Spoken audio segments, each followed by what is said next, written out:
Si Tonet, 3 beses kong pinanood sa sinihan ang Sister Akas ng MMFF. Iba't ibang tayong kilala ko. Sobra grabe yung tawa ko. Akala ko kasi pinipilit mong magustuhan. Grabe yung pagpili ko talagang 3 Kasi parang hindi maganda. Pero number 1, ulitin ko nga. May chance naman pala. Isa pa nga. Na okay Yeah. Oo, totoo. Hindi dahil nandyan ka. Lagi ko sinasabi yun na Sister Akas. Mas maganda talaga yung mga movies dati nung walang kwento, nakakatawa lang. Kayo kasi harap ng kwento, nag-iba tuloy. Usapan natin kung paano yung change mo from Direct Wen na comedy. Yes. Na iba-iba Tapos yung naging Joyce, tapos Bernal. oo, naging Joyce, tapos Direct June. Kasi walang choice, naging cold na rin si Derek Wen eh. Parang isa yun sa mga regrets ko na bakit hindi ako nakapag-work sa isang Vice Ganda Wenderama's film. Kahit Sana sinagip mo being- yung buhay mo. Sana ginanong mo siya. Hoy, magmumugit pa tayo! Tsaka walang alam yun. Parang sa GMA na. Kaya, pero Talent ko GMA kasi is ako the best. Hindi ko makakalimutang moment ng panonood ko ng Vice Ganda film ay Beauty and the Bestie. Oh shit, yes. Mag-isa lang ako nan sa sinihan, tapos MMFF, ganyan. Hoy, marami nanood yun! Number 1 yun! Sorry Gago! Sinungaling yan eh. Nagpa-black screening ako. Record-breaking movie yun! Paano naging ikaw lang sila? Talaga wala. Yung script, blanco yung akin. Oh. Oo, blanco. Tapos sabi lang sa akin ni Inang, sabihin mo lahat ng gusto mo sabihin, basta ang gagawin mo lang, o-okrayin mo si Ate B.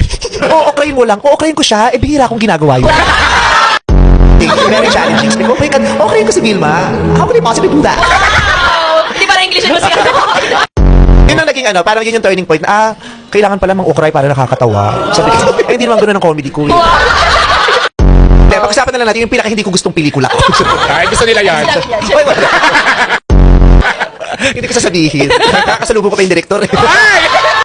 Hindi ka na ba lagi ako nananalo nung lagi ako lumalaban ng 1 million Pag yung pagmatalinuhan na nanalo ako.